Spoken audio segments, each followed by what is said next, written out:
भारत रत्न, संविधान के निर्माता, अति विशिष्ट महापुरुष बाबा साहब भीमराव अम्बेडकर जी की जन्म जयंती के उपलक्ष्य में 2 दिन बाद आयोजित इस राजनीति विज्ञान विभाग की ओर से संयोजित कार्यक्रम में उपस्थित मुख्य अतिथि श्री संजय पासवान जी, क्षेत्रीय मंत्री अनुसूचित जाति प्रकोष्ठ भारतीय जनता पार्टी उत्तर प्रदेश भारत, मंच पर उपस्थित हमारे अग्रज विश्वविद्यालय के वाणिज्य संकाय के अधिष्ठाता प्रोफेसर उग्रसेन सिंह जी, हमारे अग्रज प्रोफेसर रामकरण जी, इस कार्यक्रम की संयोजक सुश्री सुभी शुक्ला जी, मंच को कार्यक्रम को बहुत बेहतर तरह से संचालित कर रहे हमारे 2 विद्यार्थी अनामिका और आवेश, सभागार में उपस्थित अन्य वरिष्ठ शिक्षकगण, विद्वान साथीगण, ऑफिस के हमारे सहयोगी, पुस्तकालय के सहयोगी और इस महाविद्यालय के प्राण तत्व हमारे विद्यार्थी। मुझे बुलाने से पहले इतना भूमिका ये लोग बना देते हैं कि मुझे कभी कभी लगता है कि कार्यक्रम में आज मेरे लिए कुछ नहीं बचा है। वास्तव में हमारे विद्यार्थियों ने आज मुझे बहुत अभिभूत किया है। बहुत ही शॉर्ट नोटिस पर मुझे ये पता है कि आप छुट्टियों के दिन कॉलेज आने में मुश्किल होती है, आपको, हमारे सहयोगियों को भी मुश्किल होती है। बाबा साहब के जन्मदिन पर प्रदेश में छुट्टी होती है और हम अंदर से चाहते हैं कि 14 अप्रैल को ही ये कार्यक्रम हो और हम अपने विद्यार्थियों से और शिक्षकों से अगली बार कोशिश करेंगे कि हम 14 अप्रैल को ही ये कार्यक्रम मनाएं, चाहे भले ही छुट्टी हो। लेकिन उसके बाद किन्हीं कारणों से मैं व्यस्त था, तो मैंने आग्रह किया सुबह से कि इस कार्यक्रम को 15 को कर लो, 14 के ठीक बाद 15 तारीख को आप ये कार्यक्रम आयोजित कर लें। तो इन्होंने कहा नहीं, जब आप रहेंगे तभी होगा। तो इसके लिए मैं आपको बहुत धन्यवाद करता हूँ कि उन्होंने मुझे इतने सुंदर कार्यक्रम में सम्मिलित होने का मौका दिया। और जिन विद्यार्थियों ने भी इस युवा संगम में सरकार की ओर से भी आज पूरे प्रदेश भर में हर एक विधानसभा में ये कार्यक्रम आयोजित किया जा रहा है और ये बात गर्व की बात है कि कुंडा विधानसभा के लिए इस महाविद्यालय को चुना गया और शासन की ओर से एक प्रतिनिधि नामित किए गए संजय जी के माध्यम से।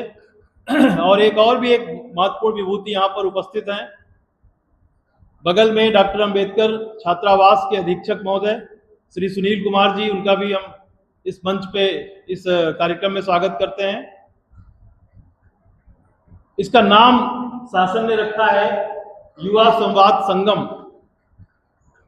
वास्तव में जितना अच्छा युवाओं ने यहाँ पर अपने विचार व्यक्त किए हैं इस रानी नीलिमा सभागार में, मुझे लगता है कि प्रतापगढ़ में शायद ये सर्वोत्तम होगा। वैसे हमें अपना ही सर्वोत्तम लगता है हमेशा। जब पूरे जिले से खबरें आएंगी तब पता चलेगा कि हम कहाँ पर हैं। लेकिन विद्यार्थियों ने वास्तव में आज बहुत खुश किया। बीच में मुझे आवेश ने आके कहा कि सर अभी भी विद्यार्थियों को बुलाना है, ये तो एक के बाद एक आते ही जा रहे हैं। तो मुझे अपने साथी याद आए।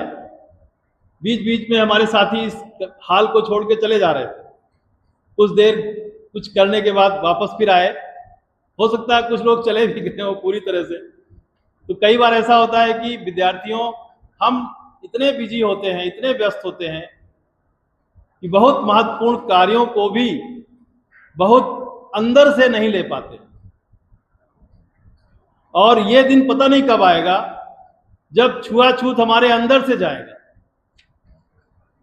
मैं अक्सर आप सभी से ये कहता हूं कि सामाजिक परिवर्तन तो बड़ा आसान है और सामाजिक परिवर्तन के लिए बाबा साहब ने काफी काम कर दिया है, लेकिन कोई भी अछूत, कोई भी अनुसूचित जाति, कोई भी दलित, कोई भी वंचित, कोई भी शोषित, कोई भी गरीब तब तक बाबा साहब के प्रति संवेदना या सहानुभूति या श्रद्धांजलि नहीं दे पाएगा जब तक वो अपने अंदर अपना दीपक नहीं जलाएगा। आप अभी कुछ एक विद्यार्थी ने कहा कि संविधान में ऐसी व्यवस्था है कि मंदिर की पुजारी कोई महिला नहीं हो सकती, लेकिन राष्ट्रपति कोई महिला हो सकती है। वो कौन सा विद्यार्थी था? आप कितने भाई बहन हो बेटा? बहनें क्या कर रही हैं? बहन क्या कर रही है? वहीं प्रयागराज में। पिताजी क्या करते हैं? Good, very good. बैठ जाइए। सूरज नाम है? अंशुमान, बहुत बेहतर है, आपके घर की स्थिति अच्छी है। हमें कई लड़कियां शिकायत करती हैं कि हमारे भैया को तो पढ़ाई घर पढ़ाने के लिए तैयार है, लेकिन हमें बाहर भेजने के लिए हमारे पापा या मम्मी तैयार नहीं है। और जब इस देश के बच्चे लड़के रात के 8 बजे 9 बजे घर आते हैं, उनसे कोई नहीं पूछता है, लेकिन अगर किसी बच्ची को देर हो जाए तो उससे घर में बड़े सवालों को झेलना पड़ता है। तो क्यों ना हम पहले अपने घर से शुरू करें, हम अपनी संस्था से शुरू करें, हम अपनी क्लास से शुरू करें, हम जहां भी हैं वहीं से शुरू करें। बगल में लिखा है मौलिक कर्तव्य, मौलिक अधिकार। हम आज भी ये कह रहे हैं कि भारत की संप्रभुता, एकता, अखंडता की रक्षा करने का मौलिक कर्तव्य और उसके ऊपर संविधान का पालन करें, राष्ट्रध्वज गान का सम्मान करें। इसका मतलब नहीं करते, इसका मतलब संविधान का सम्मान हम अभी नहीं करते, करें। यहां अभी लिखा है, हालांकि ये मौलिक कर्तव्य में जो लिखा है इसको लिखने का दूसरा तरीका होना चाहिए था, लेकिन फिर भी कहीं ना कहीं ये है कि ऐसा नहीं होता। हमारे देश में अभी भी बहुत सारी चीजें केवल कागज पर है। आज इस कार्यक्रम में हमने तथागत का चित्र भी यहां पर पुष्पांजलि के लिए रखा हुआ है, जो कहते थे अप दीपो भव, अपना दीपक स्वयं बने। आज क्या है, अभी 2 दिन पहले बाबा साहब की एक जन्म जयंती के उपलक्ष्य में एक मैंने संदेश पूर्व विद्यार्थी समूह में साझा किया। एक दूसरा संदेश किसी ने साझा कर दिया उसी के बाद, जिसमें वो संदेश ना मेरे कहने लायक है ना पढ़ने लायक है। जो लोग पूर्व विद्यार्थी समूह में हैं वो देखे होंगे। उसमें ये बताया गया कि जो बताने लायक नहीं है, मैं सोचता हूं बताऊं लेकिन नहीं बताने लायक। उसमें अंबेडकर जी के पक्ष में जो बातें लिखी गई बेहतर नहीं थी, ठीक नहीं थी। फिर युद्ध चल गया, उसमें 100 से अधिक लोगों ने अपने अपने कमेंट्स लिखे। कोई उसके पक्ष में लिखता, कोई विपक्ष में लिखता। रात के 10 बज रहे थे, 11 बज रहे थे। वो कितने देर तक चला मुझे पता नहीं। अगले दिन सुबह जब मैं सो के उठा तो मुझे पता चला कि उसमें 73 संदेश अभी और मुझे पढ़ने हैं। बाबा साहब के प्रति जो सम्मान है आपका, बाबा साहब से सीखना होगा। अंबेडकर ने किसी के खिलाफ कोई गाली गलौज नहीं किया, कभी नहीं किया। अभी कुछ वक्ताओं ने मुझे बताया, अभी बातचीत हो रही थी, वक्ताओं ने कहा कि वो 18-18 घंटे तक पढ़ते थे, लंच के लिए उनको फुर्सत नहीं थी। हम आपसे कहते हैं, आप हिम्मत करिए, शिकायत करिए। बार बार कहते हैं हम आपसे, आप हिम्मत करिए, शिकायत करिए। और अगर आप बाबा साहब से जरा सा भी इत्तेफाक रखते हैं, उनके प्रति आपके भाव अच्छे हैं, तो आपको सयाजीराव गायकवाड़ मिल जाएंगे,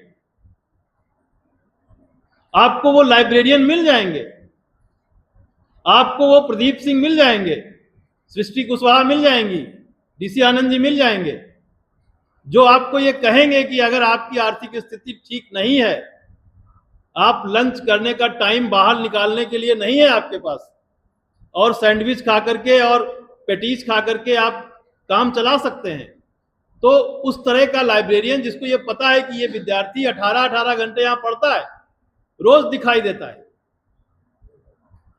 उसको उन्होंने कहा कि ये शर्त पे तुम्हें हम मौका देंगे पढ़ने का कि आप मेरे साथ लंच करोगे। आप सोचो, आज की कितने साल पहले जब बाबा साहब को बाहर बैठ करके पढ़ना पड़ता था, पानी लेने के लिए दूसरे की प्रतीक्षा करनी पड़ती थी, उस टाइम पे भी ऐसे लोग थे, तो आज क्यों नहीं होंगे? आज तो छुआछूत जैसा कुछ नहीं है। और अगर है तो आप अपने अंदर के दीपक को जलाइए, शिक्षित होइए, संगठित होइए और संघर्ष करिए। कोई भी आपकी प्रगति में बाधा नहीं बन सकता। और मैं बहुत चाहता था बहुत देर तक मैं बात करूं आपसे, लेकिन मैं एक एक बच्चे के बारे में भी थोड़ा थोड़ा नोट भी करके आया था कि आज चूंकि मैं इस कार्यक्रम का अध्यक्ष भी हूं, तो अध्यक्षीय उद्बोधन का यही काम भी है कि वो जितने भी वक्ता हैं, जितने भी कार्यक्रम हुए हैं, उसकी थोड़ी थोड़ी समीक्षा भी करें। लेकिन आज उतना वक्त नहीं है। वैशाली मिश्रा ने जो प्रस्तुत किया वो अतुलनीय था। उसने एक शब्द में अगर मैं कहूं तो उसने कहा बाबा साहब सबके हैं। बाबा साहब को बांट दिया है सरकार ने, लोगों ने, राजनीति ने बांट दिया है। सबको लगता है, कुछ लोगों को लगता है कि बाबा साहब उन्हीं के हैं।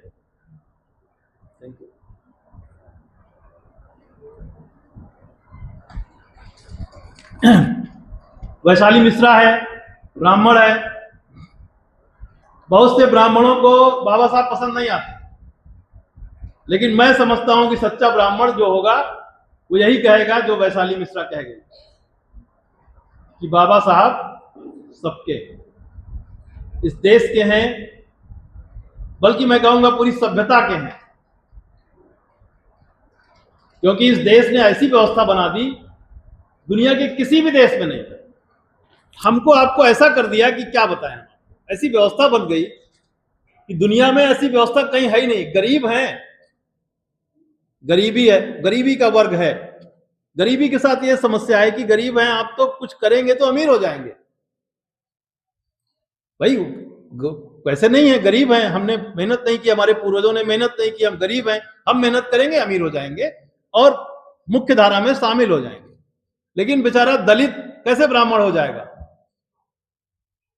उसको कहा गया कि तुम्हारा काम यहां तक है। इस देश में वर्ग बन गए, और जब हमले हुए तो दलित से क्या मतलब था? फिर वैश्य को कहा गया तुम्हारा काम है केवल आपको बनियागिरी करनी है, इसके ऊपर आप मत सोचिए। ज्ञान और शक्ति से उसको वंचित किया गया, ज्ञान और शक्ति और वैभव से दलित को वंचित किया गया। ज्ञान और शक्ति, ज्ञान और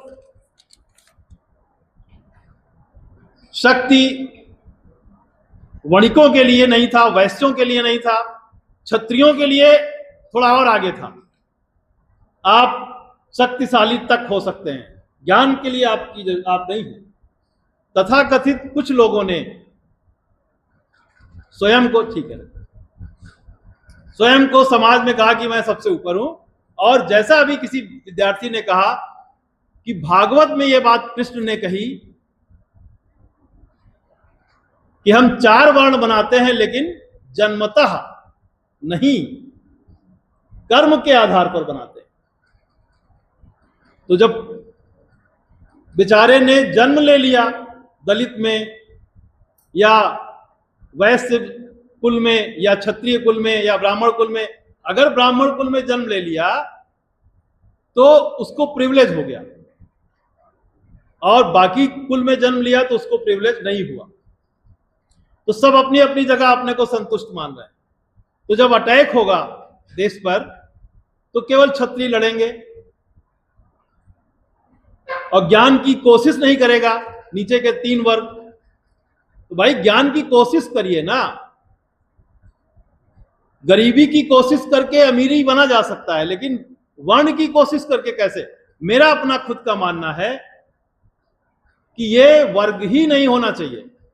वंचित, दलित, वंचित का वर्ग चलेगा, लेकिन शूद्र का, हरिजन का कोई नाम ही नहीं होना चाहिए, नाम ही नहीं होना चाहिए। इस समाज में, हमारे देश में इसके ऊपर उठने की जरूरत है, और इसमें वैशाली मिश्रा जैसे लोगों की जरूरत है। समाज में ज्ञान के स्थान पर बैठे हुए जन्मतः जो लोग हैं उनको अपने आगे आने की जरूरत है कि कैसे हम नीचे के वर्ग को ज्ञान प्राप्ति में मदद कर सकेंगे, और ना वो अपने को ऊपर समझे, ना नीचे वाला अपने को कमजोर समझे। और अगर ऐसा करेगा तब बाबा साहब के प्रति सच्ची श्रद्धांजलि होगी।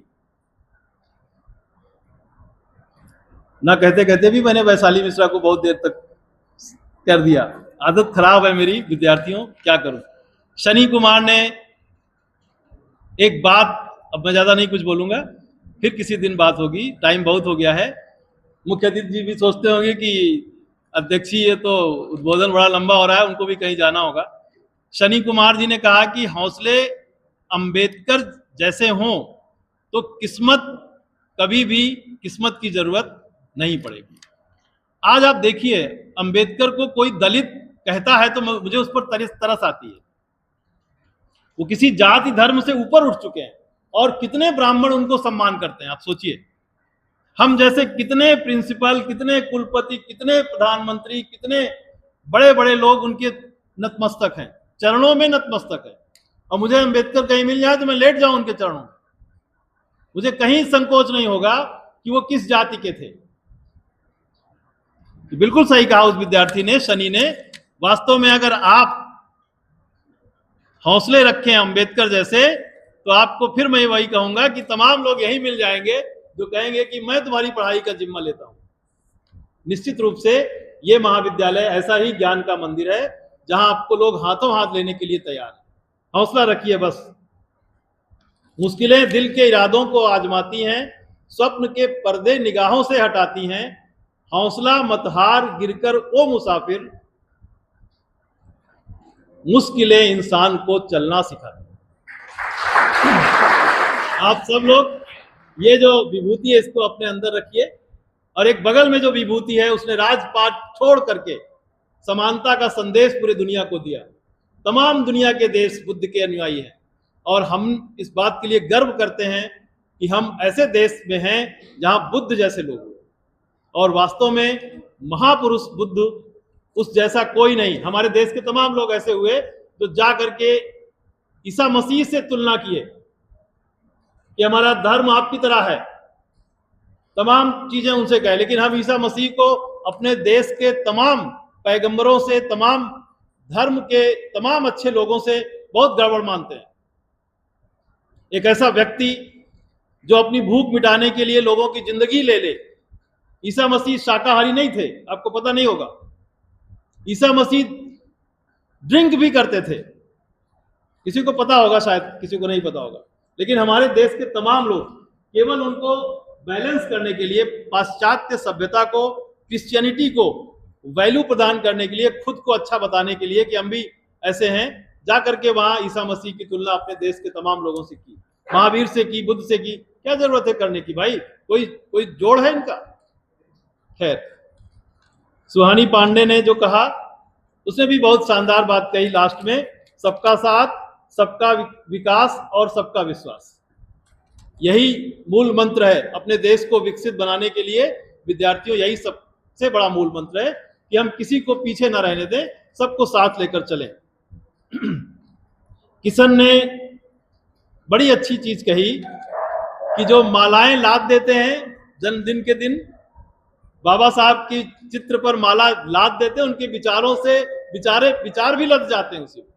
अब उनके विचारों को अपने लाइफ में ना उतार करके केवल उनको माला पहना करके अपने दायित्वों की तीसरी कर लेते हैं। इसके अलावा सूरज मौर्य ने, श्रेया का तो आउटस्टैंडिंग था, बहुत शानदार था। उसने जो बात कही वो संविधान का प्राण तत्व है। दुनिया के तमाम देशों का संविधान उपस्थिति में, भगवान की उपस्थिति से शुरू होता है। हम ईश्वर को साक्षी मानकर ऐसा शुरू करते हैं। यहां हम भारत के लोग, ये बात उसने पता नहीं कहां से निकाली, बढ़िया, बहुत अच्छा, शानदार उसका रहा। इसके अलावा अंशुमान ने तो कही ही है बात अच्छी। और सबसे बढ़िया बात यह है कि ये कार्यक्रम शुभी ने इतने कम समय में ऑर्गेनाइज किया। वक्ताओं को भी उनसे बिना पूछे आमंत्रित कर लिया, मुझे भी ऐसे ही कर लिया।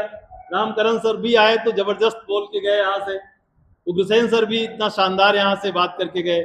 आनंद जी ने तो बिल्कुल हमें लगता है कि आपके पास कुछ है, तैयार रहता है, तो वो जब भी अवसर आता है तो बिल्कुल सही है कि आप में से बहुत सारे लोगों ने अपने विचार व्यक्त नहीं किए, लेकिन मुझे लगता है कि मंच का जो भी विचार है, हम सभी उन सभी विचारों से सहमत हैं। और अगर मैं ये छूट देता हूं आपको कि मेरे किसी विचार से अगर आप असहमत हैं, और अध्यक्ष होने के नाते, इस कार्यक्रम के आज अध्यक्ष होने के नाते, इस पूरे कार्यक्रम के दौरान कुछ भी जो भी आप बोले, लोगों ने बोला सुना, उससे कहीं भी आप असहमत हैं, तो मैं अध्यक्ष होने के नाते आपको अपनी असहमति दर्ज करने का मौका देता हूं। किसी को भी कोई असहमति हो, और अगर असहमति ना हो तो सभी लोग हाथ उठा करके इस पूरे विचार को, जितना भी विचार हुए, उसको समर्थन करें, हाथ ऊपर करें। किसी को भी कोई आपत्ति हो तो हाथ ऊपर ना करें। धन्यवाद, बहुत बहुत धन्यवाद। हम उम्मीद करते हैं कि हम सभी लोग घर लौटेंगे और आज के बाद से अपने अंदर जाएंगे, खुद के अंदर जाएंगे, और वो लाइन याद रखेंगे जो बाबा साहब ने याद रखी, खुद ही को कर बुलंद इतना कि हर तकरीर से पहले खुदा बंदे से खुद पूछे, बता तेरी रजा क्या। जय भारत।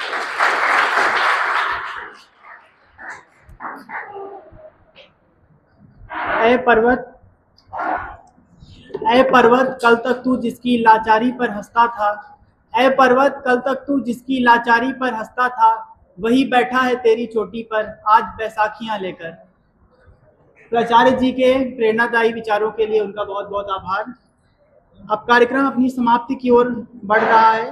अब मैं धन्यवाद ज्ञापन के लिए राजनीति विज्ञान विभाग की प्राध्यापिका, आज की कार्यक्रम की संयोजक आदरणीय शुभी मैम को मंच पर आमंत्रित करता हूं, वे आएं और धन्यवाद ज्ञापित करें।